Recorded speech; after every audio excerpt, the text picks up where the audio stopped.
हाय दोस्तों, success technician में आप सभी लोग को स्वागत है। इस वीडियो में हम जानेंगे ट्रेनिंग मैथोलॉजी की 50 क्वेश्चन जो एग्जाम के लिए इम्पॉर्टेंट है। कोशिश कीजिएगा वीडियो को अंत तक देखने के लिए। अगर वीडियो अच्छा लगे तो लाइक कीजिएगा और चैनल को सब्सक्राइब कीजिएगा। साथ ही बेल आइकन को प्रेस कर दीजिएगा। इससे होता है कि अगर कोई भी वीडियो मैं अपलोड करता हूँ तुरंत आपके पास नोटिफिकेशन चला जाएगा। तो आइए देखते हैं। क्वेश्चन नंबर 1 है हमारा, chalkboard is common teaching aid used for writing is not made of. Chalkboard एक समान शिक्षण सहायता है जिसका उपयोग लिखने के लिए किया जाता है जो इससे नहीं है। ऑप्शन ए है वुड, बी है हार्डबोर्ड, सी है सीमेंट, डी है मेटल। तो इसका सही आंसर होगा ऑप्शन डी यानी मेटल से। क्वेश्चन नंबर 2 है, theory that suggests that learning result from doing the work is derived by। जो सिद्धांत कहता है कि करने से सीखते हैं वह यह है, क्या है? ऑप्शन ए है कॉग्निटिव लर्निंग थ्योरी, संज्ञानात्मक शिक्षण सिद्धांत, बी है बिहेवियरल लर्निंग थ्योरी, व्यवहार शिक्षण सिद्धांत, सी है डेवलपमेंटल लर्निंग थ्योरी, विकासात्मक शिक्षण सिद्धांत, डी है कॉन्स्ट्रक्टिविजन लर्निंग थ्योरी, निर्माणवाद शिक्षण सिद्धांत। तो इसका सही आंसर होगा ऑप्शन ए कॉग्निटिव लर्निंग थ्योरी, संज्ञानात्मक शिक्षण सिद्धांत। क्वेश्चन नंबर हमारा 3 है, विच of the following is not a type of deliberate learning. निम्नलिखित में से कौन से संयासपूर्ण अधिगम का एक प्रकार नहीं है? ऑप्शन ए है रोट लर्निंग, बी है ट्रायल एंड एरर लर्निंग, सी है रोटेशन लर्निंग, डी है इरेशन लर्निंग। तो इसका सही आंसर होगा ऑप्शन डी इरेशन लर्निंग। क्वेश्चन नंबर हमारा 4 है, आवश्यकताओं का मसले का पदानुक्रम का सही अनुक्रम क्या है? अनुक्रम दिया है साइकोलॉजिकल नीड, पहला दिया है साइकोलॉजिकल नीड, दूसरा है सेफ्टी एंड सिक्योरिटी नीड, तीसरा है बिलोंगिंग एंड लव नीड, चौथा स्टीम नीड, पांचवा है सेल्फ इक्वलाइजेशन। तो आवश्यकताओं को मसले का पदानुक्रम का सही अनुक्रम क्या है? पिछले वीडियो में मैंने बताया था, मेस लॉ ने 5 लेवल दिया था, उसका स्टेप बाय स्टेप आपको बताना है।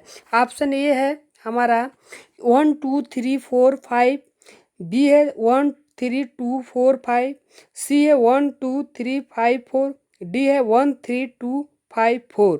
तो आप इसको स्टेप बाय स्टेप में बताना है। तो इसका करेक्ट आंसर होगा ऑप्शन ए, क्योंकि मेस्ला ने पहला दिया था साइकोलॉजिकल नीड, दूसरा दिया था सेफ्टी एंड सिक्योरिटी नीड, तीसरा है बिलोंगिंग एंड लव नीड, चौथा स्टीम नीड, पांचवा है सेल्फ इक्वलाइजेशन। इसलिए इसका करेक्ट आंसर होगा ऑप्शन ए।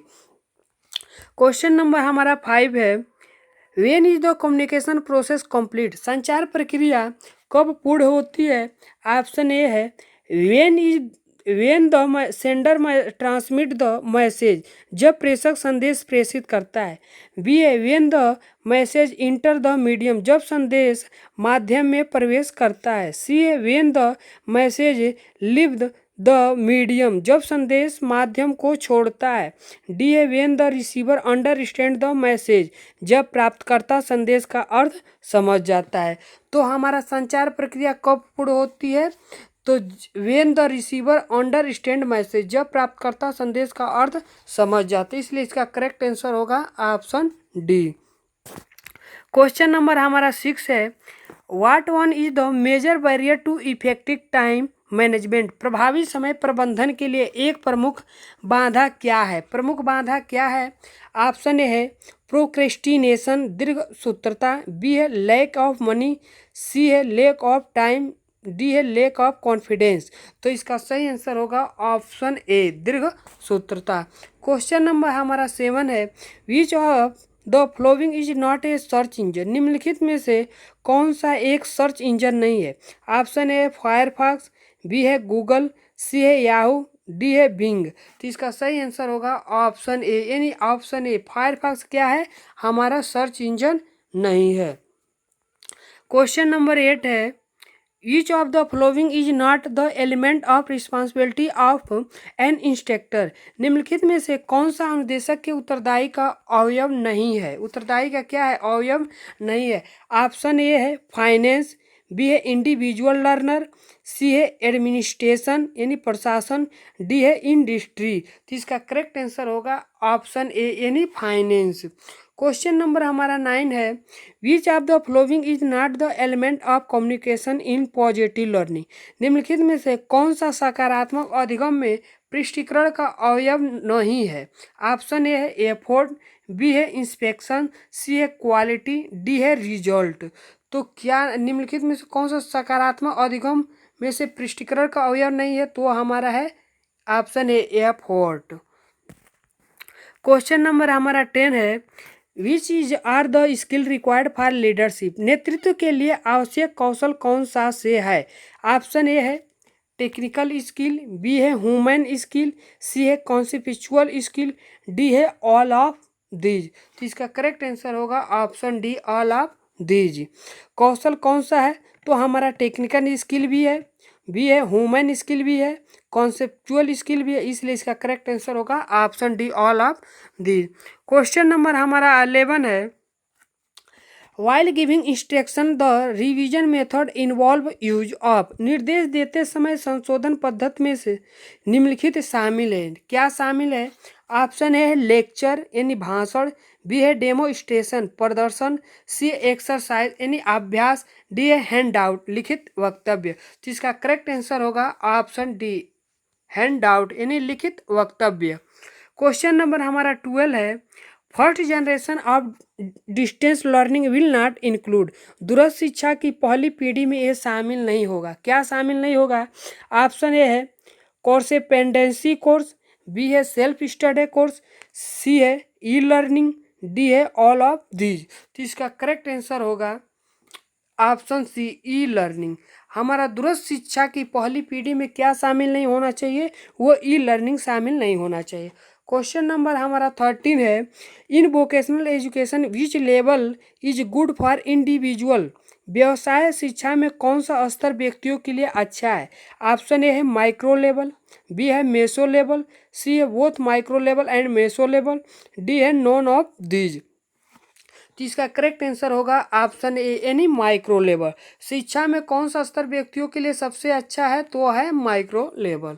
क्वेश्चन नंबर हमारा 14 है, which developing demonstration plan the teaching aid which is not used for demonstration is. प्रदर्शनी योजना विकसित करते समय या शिक्षण सहायता प्रदर्शन के लिए उपयोग नहीं की जाती है। उपयोग नहीं की जाती है, क्या नहीं उपयोग की जाती है।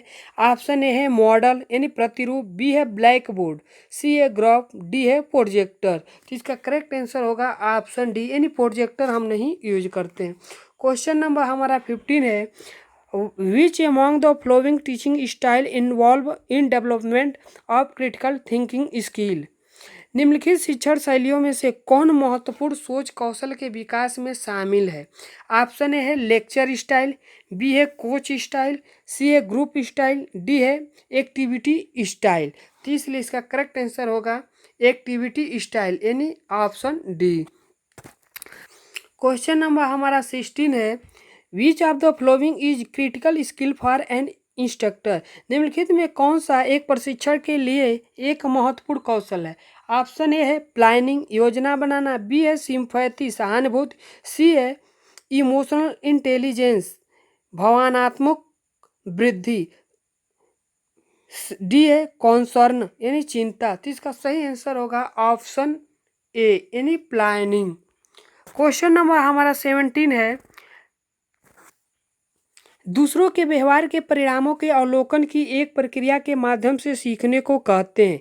क्या कहते हैं। ऑप्शन ए है वेकेरियस एक्सपीरियंस, बी है ऑब्जेक्टिव एक्सपीरियंस, सी है सब्जेक्टिव एक्सपीरियंस, डी है सेल्फ इफिशियंसी आत्म प्रभावकारिता। तो इसका सही आंसर होगा ऑप्शन ए यानी वेकेरियस एक्सपीरियंस प्रतिनिधिकृत अनुभव।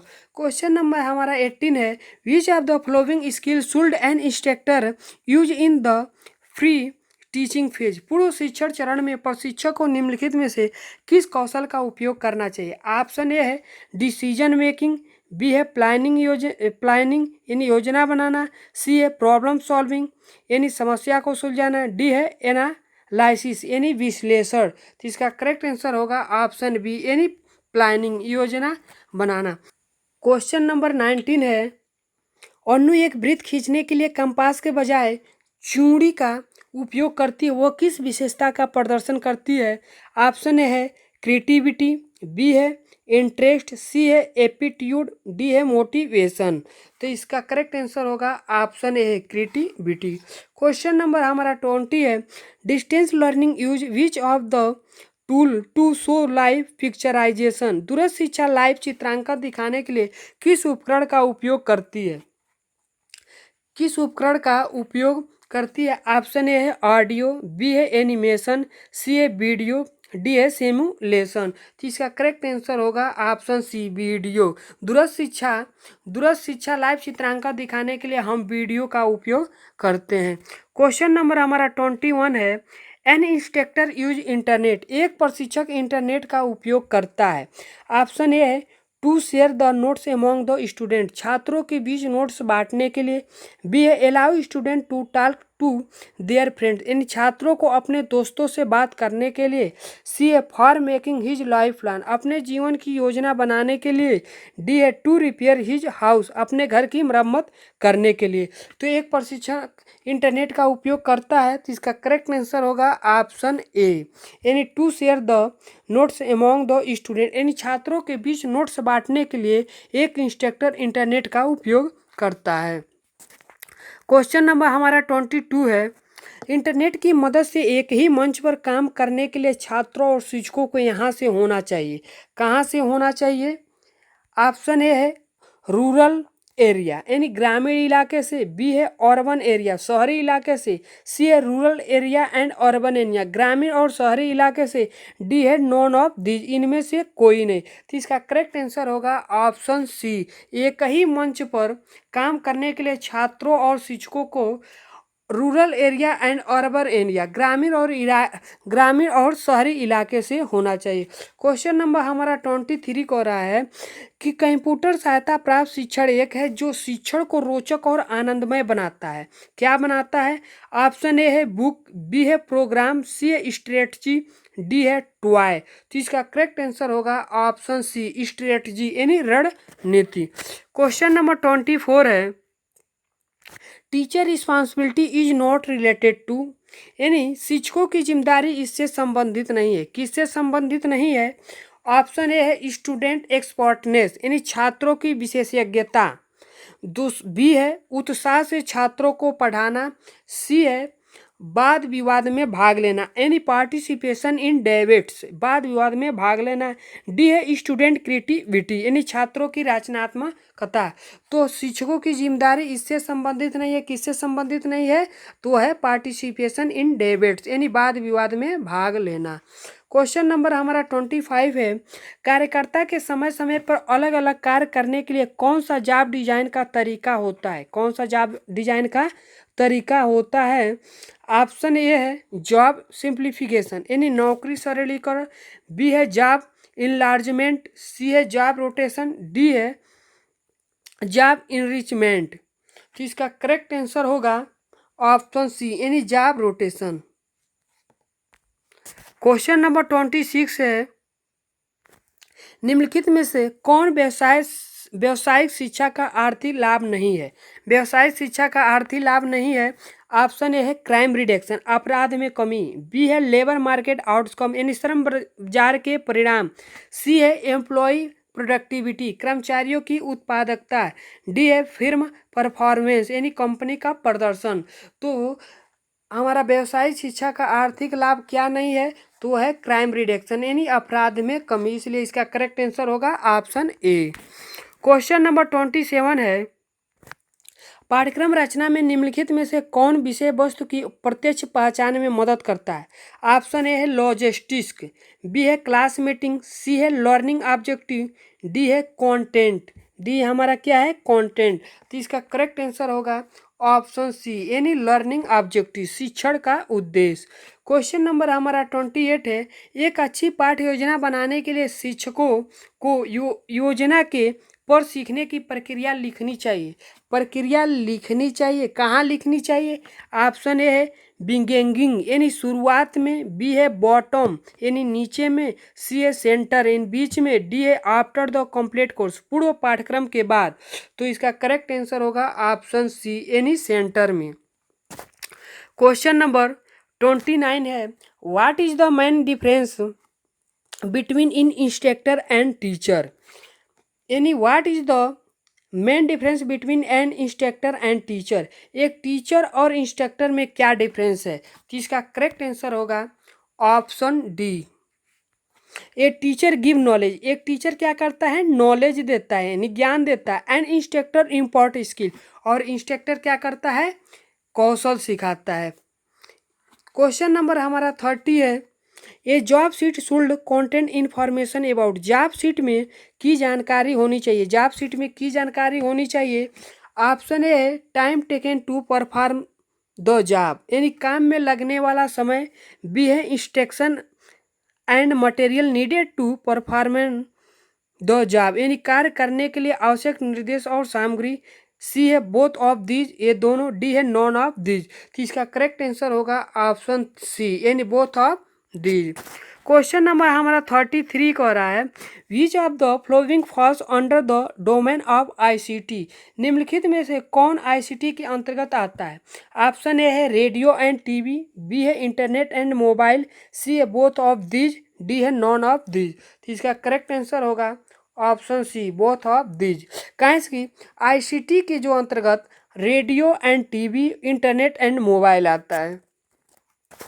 क्वेश्चन नंबर हमारा 32 है, जब शिक्षार्थी आभासी होते हैं और एक साथ ई लर्निंग का उपयोग नहीं कर सकते हैं तो उन्हें शिक्षार्थी कहा जाता है।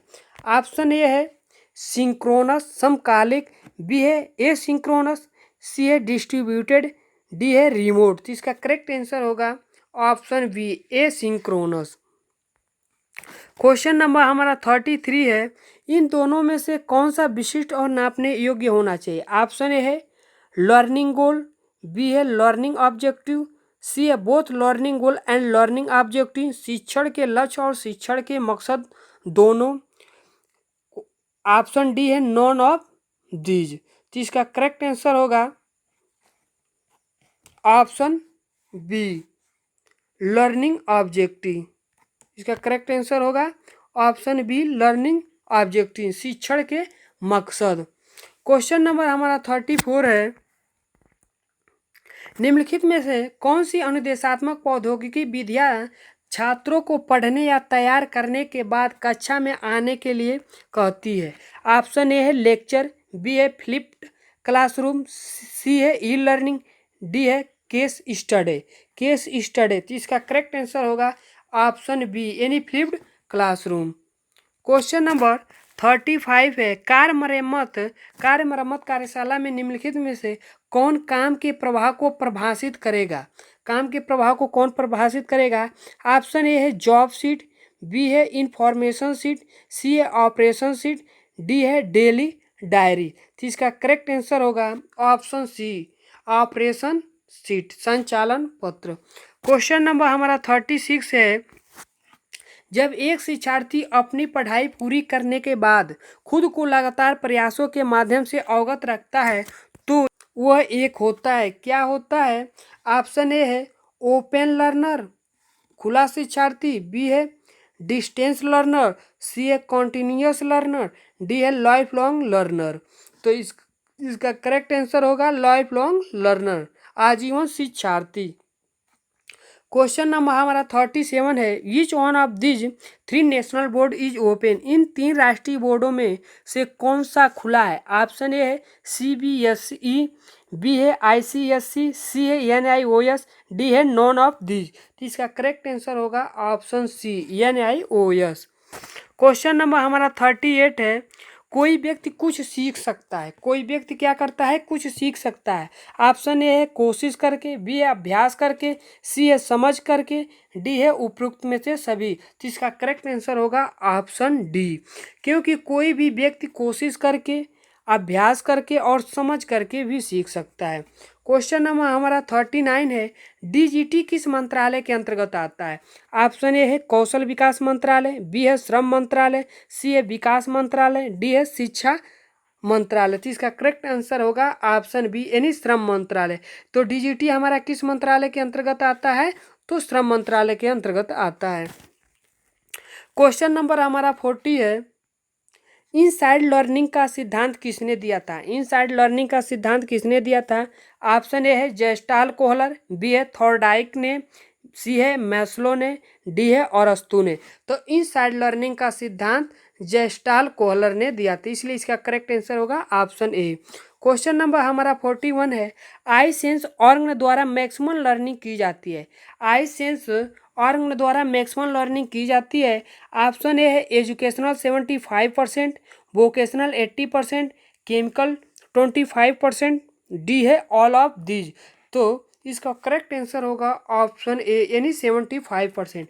हमारा जो आई सेंस ऑर्गन द्वारा मैक्सिमम जो लर्निंग की जाती है वह 75% होता है। क्वेश्चन नंबर 42 है, पढ़ाते समय महत्वपूर्ण वस्तु है। पढ़ाते समय महत्वपूर्ण वस्तु क्या होनी चाहिए? ऑप्शन ए है मशीन, बी है औजार, सी है ब्लैक या वाइट बोर्ड, डी है ये सभी। तो इसका करेक्ट आंसर होगा ऑप्शन सी, क्योंकि पढ़ाते समय हमें ब्लैक और वाइट बोर्ड होनी चाहिए। क्वेश्चन नंबर 43 है, किस सेंस ऑर्गन द्वारा वोकेशनल लर्निंग में प्रतिशतता सबसे कम रहता है? ऑप्शन ए है स्किन, बी है नोज, सी है टोंग, डी है ईयर। तो इसका सही आंसर होगा ऑप्शन बी यानी नोज। वोकेशनल लर्निंग में सबसे कम जो प्रतिशत होता है वो हमारा होता है नोज का। क्वेश्चन नंबर 44 है, भारत सरकार द्वारा अप्रेंटिसशिप कानून पास किया गया है। ऑप्शन ए है 12 दिसंबर 1962 को, बी है 1 जनवरी 1961 को, सी है 12 दिसंबर 1961 को, डी है 14 फरवरी 2020 को। तो इसका करेक्ट आंसर होगा ऑप्शन सी यानी 12 दिसंबर 1961 को। तो अप्रेंटिसशिप कानून कब पास हुआ था? तो 12 दिसंबर 1961 को हुआ था। क्वेश्चन नंबर 45 है। क्वेश्चन नंबर 45 है हमारा, टाइप ऑफ साइकोलॉजी। साइकोलॉजी कितने प्रकार के होते हैं? ऑप्शन ए है एजुकेशनल साइकोलॉजी, बी है जनरल साइकोलॉजी, सी है both A and B, D है नॉन ऑफ दीज। तो इसका करेक्ट आंसर होगा ऑप्शन सी यानी बोथ ए और बी। तो टाइप ऑफ साइकोलॉजी, तो पहला एजुकेशनल साइकोलॉजी होता है, दूसरा जनरल साइकोलॉजी होता है। क्वेश्चन नंबर हमारा 46 है, 20 मिनट में व्यक्ति कितने प्रतिशत भूल जाते हैं? 20 मिनट में व्यक्ति कितने प्रतिशत भूल जाते हैं? ऑप्शन ए है 30%, बी है 70%, सी है 42%, डी है 46%। तो इसका करेक्ट आंसर होगा ऑप्शन सी यानी 42%। 20 मिनट में व्यक्ति की जो भूलने की क्षमता होती है वह होती है 42%। क्वेश्चन नंबर 47 है, 48 घंटे में व्यक्ति कितने प्रतिशत भूल जाते हैं? 48 घंटे में व्यक्ति कितने प्रतिशत भूल जाते हैं? ऑप्शन ए है 35%, बी है 72%, सी है 42%, डी है 66%। तो इसका करेक्ट आंसर होगा ऑप्शन बी यानी 72%। 48 घंटे में व्यक्ति कितने प्रतिशत भूल जाते हैं? तो 72% भूल जाते हैं। क्वेश्चन नंबर 48 है, 7 दिन में व्यक्ति कितने प्रतिशत भूल जाते हैं? ऑप्शन ए है 35%, बी है 70%, सी है 75%, डी है 60%। इसका करेक्ट आंसर होगा ऑप्शन सी यानी 75%। 7 दिन में व्यक्ति की जो भूलने की क्षमता होती है वह होती है 75%।